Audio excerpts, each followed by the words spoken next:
What's up? I hope you guys had a good weekend. Got a good start to your 2 first days of the week. Got the grind going. I'm here for my 3rd video. We're going to do more of an education video. Kind of teach you guys some stuff that we do with classes here at Bowling Green. Like I said, I'm an exercise science major. It's my last semester, last set of classes. And we get a lot of opportunities to do hands-on activities, kind of learn the things that exercise physicians are going to use in the real world.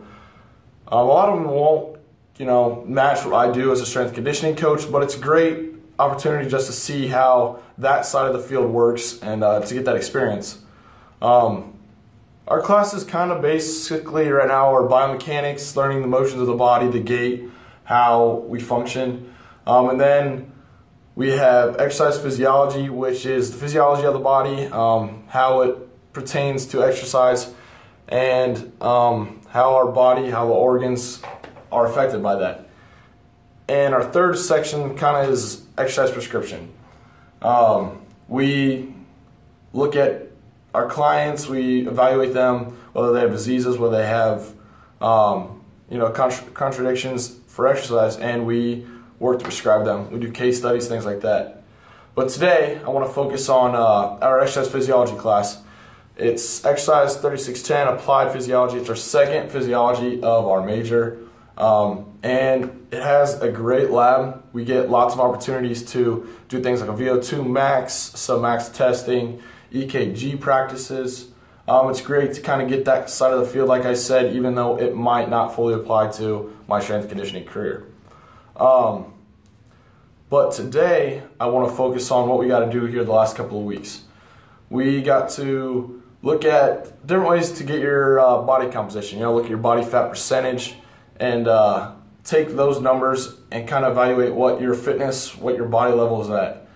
Compared to BMI, it's great. Your body fat percentage is a more useful number. Instead of comparing your height and your weight, this can take that body fat and take your lean muscle and then take the fat and break it apart and see where you're at. The bad thing with BMI is when you're looking at just body mass and then height and putting those together, people like me, we come up obese because we have a set higher muscle, but it's lean, it's good. It's good weight to have, not fat, not bad fat. So it's way better to take your body fat percentage. It's obviously, costs a little bit of money, but it's good to evaluate at the beginning and throughout stages of your exercise. So we looked at 3 forms: skin folds, underwater weighing, and the BodPod. Underwater weighing being the most accurate and the most predominant used form in the exercise industry right now, and the BodPod is probably 2nd. But those 2 are very expensive compared to skin folds. Skin folds are something you can maybe even do at home. You need a caliper that has a dial, kind of like pliers, and they pinch, and the dial measures in centimeters. You can do this test based on several different sites. You can do it on 4 site or you can do a 7 site test. We tend to do 7 sites just because we have the time, we have the opportunity to plug them into the program. We use a program called MediCalc. It's on our computers, and we can plug in the numbers that we obtain from our skin calipers, and it shoots out a body fat percentage for us. So the skin fold test, you have different sites on your body that you work off of, and depending on which one you do, there's only certain sites that you have to get. So for all the sites possible, you have triceps, chest, suprailiac, down by your hip bone. Then you go to your thigh, which you want to do the front of your thigh. And then you go back up to the abdominal, hit the subscapular, and then hit mediaxial. Now, it's very important that you don't do these, consecutively. For example, you don't want to do tricep and then do your tricep again. You want to do tricep, chest, go through the motions, and then come back to triceps and do it over again. And you want consistent measurements. You do them 3 times, you want to have a consistent measurement, and you find your average for the numbers that you plug into the program. When we did it 2 weeks ago, my body fat percentage came back as 4.7. Like I said, it's not the most accurate. I feel that that number is low, especially when we compare them to the other two forms. It's not an ideal number. It's pretty low for a non-elite athlete trying to be in performance mode. Like I said, we'll talk a little bit more about that after I explain these other two. Second form we did was underwater weighing. We got to do this once last year, and it's a great opportunity. I mean, we're just one of the many schools that have the opportunity to do the underwater weighing, because we have a tank in our own university. So I'm going to show you guys a video now and kind of run you through it and show you what we did. Here you'll see me getting into the underwater tank.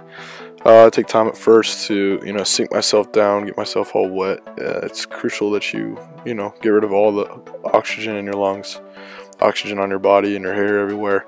The less oxygen, the more accurate test you're going to have.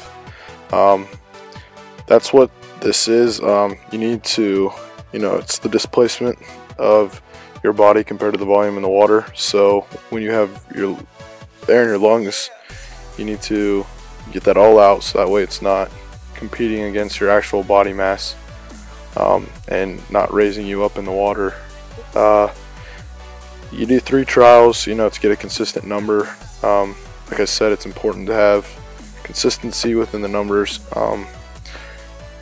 Usually you get in, you get all ready, you sit in the seat, you got a spotter outside that keeps track of the numbers raising, and then you blow out all the air that you can possibly in your lungs, sink down, grab your hamstrings, pull yourself completely under, and you got to stay under there until the numbers level out, and then the guy will tap on the tank from the outside. So like I said, you'll do that 3 times to get your consistent number, and then you'll take that, plug it into an algorithm in a computer, and you'll get 2 numbers. One is called the Siri number, the other one is the Borzec number.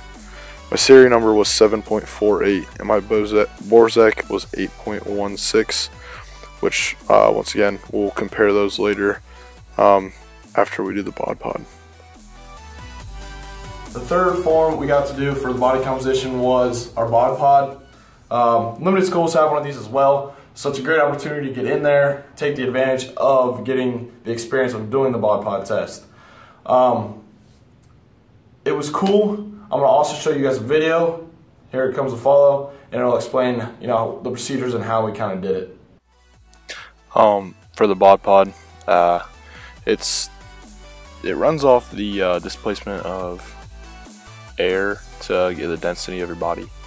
So here I'm inputting data, height, weight, age, gender. You move on, then you get your initial mass before you get in the pod, and that's what we're doing here before I get in. And then she is finalizing the data, calibrating it, getting it ready, and then invites me in. She kind of runs me through the process of if I panic, I can push a button to open it. If I get claustrophobic, I can push a button and open it.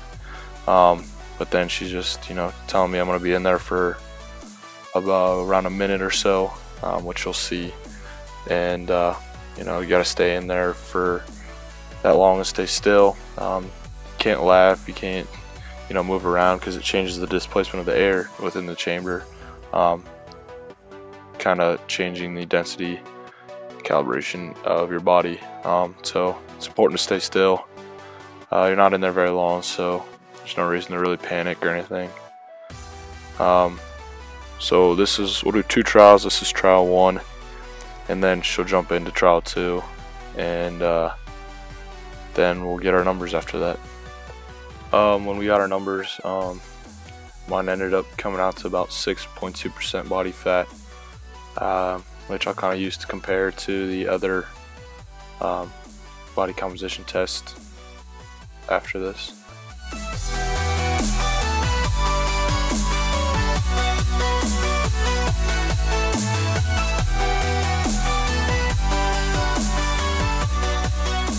Now that I've showed you guys a couple of these forms that we did, I want to kind of talk about the body fat percentages that were obtained again. Like I said, I had 4.7% from a skinfold, which I said was low, and then I had a 7.48 in my Siri, and a Brozek of 8.16% for my underwater weighing, and my BodPod was 6.2. So I mean, I was consistently within 6-7%, which is really pretty good. It actually ends up being ultra lean. It's kind of the elite performance. Not exactly ideal for strength gaining, but it's something I can live with. I can get that up when I want to. I have a very high metabolism, so I'm not surprised it's that low. I want to also present the different kinds of body fat percentages to you. I mean, you look at the high risk is 30%. I mean, you're looking at CVD, cardiovascular disease, different kind of high risk factors for the approach of diabetes, kidney failure. Something you definitely need to work on. You need to see a doctor. Go and talk to your doctor. Then you kind of get down and get excess fat, which kind of puts you at a 20.1% to up to the 30%. And it's kind of when you get that percentages, you need to look at yourself and know that it's time to make changes to better yourself. Then you come into moderate lean, which is it's generally accepted. It's basically the basic health level. And then we'll move to lean, which is 8.1%, 12%, which the moderate lean was 12% to 20%. And 8 to 12% is terrific. It's excellent for health, longevity. It's a great spot to be.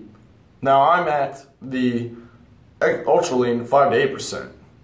This is, once again, it's where the elite performance, the athletes that are in competition usually want their bodies to be at. And then we have risky low fat, which is anything below 5%. Once again, it's pretty low, and you might want to make some changes to get that up a little bit. Kind of the purpose of this is, kind of show you guys the different examples, kind of educate you on the body composition, and it's something that you need to be aware of. You need to pay attention to what kind of body fat percentage. If you want to be serious about exercise, want to be serious about your health, it's important to know these numbers. Like I said, you need to know if you're high. If you're high, you need to go see your doctor. You need to go talk to him about what you can do to lower that, become more healthy, give yourself a chance to live a healthier, longer life. For me, I'll use it for, advancements, numbers that I can compare, goals, and things that I can show from how far I've come from day to day. Now that we kind of got through the education stuff, I want to leave you guys off with, kind of a quote, kind of an idea, a theory that I want you guys to start applying to more of your lives, and that I'm working to apply deeply into my life. And that is the word consistency. It's very important for you to be consistent. You need to consistently be on time. You need to consistently be a positive person, consistently be there for the people in your life that need you. So for me, that's my athletes, that's my coaches, that's my family. They need me, and I can only gain their respect, their trust, through being consistent. The more days that you are consistently on time, consistently there for those people, consistently taking the negatives in your life and building them into positives to make you a stronger person, is a chance that you will consistently be better day after day. So what I want you guys to think about this week is the word consistency. So that'll wrap it up for me today. I want you guys to take a chance to go over to my Instagram, JC_FitJourney. It's a chance for you guys to know when I'm going to post new videos. A chance for you to become closer and more personal into my life, my family, my friends. As for the next video, hopefully we get one up this coming weekend. I have a buddy I'm going to try to get a workout in with, and maybe even have a giveaway. I'm not sure yet. Kind of working on that, but keep in touch at the bottom. Leave comments, ideas, thoughts. I'm always open to that. And have a good rest of the week, guys.